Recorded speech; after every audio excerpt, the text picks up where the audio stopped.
On va s'intéresser à présent au cœur des femmes avec vous, docteur Kirszek. Bonjour. Bonjour. Parce qu'elles ne sont pas du tout épargnées par les maladies cardiovasculaires, ces femmes, bien au contraire. Bien au contraire, et c'est un peu des idées reçues aussi. Alors vous voyez, on est après le 8 mars, mais on parle quand même du cœur des femmes.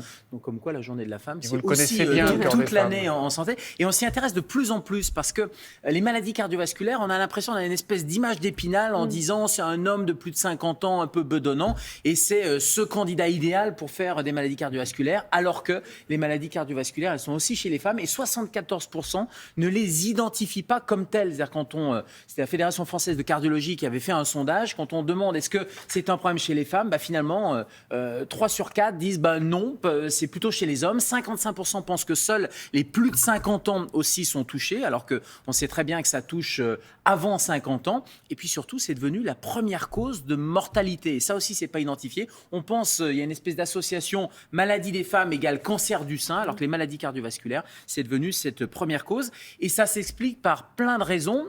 Plein de raisons qu'on commence à expliquer, parce que la recherche, elle se polarise, elle se focalise sur les hommes. Toute la recherche est faite sur les hommes, alors qu'il y a une représentation génétique, il y a les gènes qui sont différents, il y a les hormones qui sont complètement différentes aussi, il y a un mode de vie, alors qui était différent il y a quelques années, mais sur les habitudes toxiques, par exemple le tabac, le tabagisme, mesdames, vous fumez comme les hommes aussi, donc vous êtes en train de vous rapprocher, et la recherche, eh bien, elle, pendant des années, elle s'est focalisée sur les bonhommes.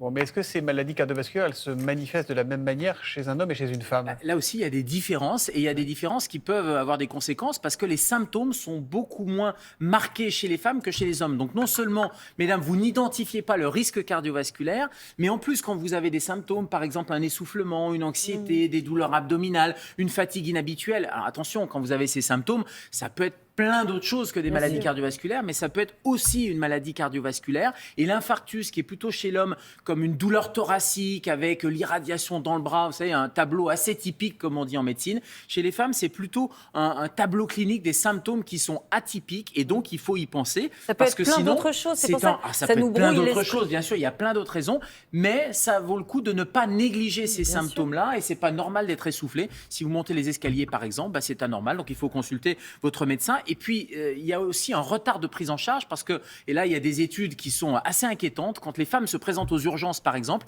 il y a un retard diagnostique parce qu'on ne pense pas, nous non plus, médecins, à une maladie cardiovasculaire. Et donc, l'électrocardiogramme, il y a un peu de retard à faire les examens cardiovasculaires, etc. Est-ce que vous ne croyez pas aussi que les femmes sont très courageuses, je le dis franchement, et qu'elles sont très résistantes à la douleur ? Alors, il peut y avoir aussi une résistance à la douleur, mais en fait, on voit bien que c'est les préjugés aussi bien côté patiente que côté aussi équipe médicale. Donc maintenant, aux urgences, on est très systématique.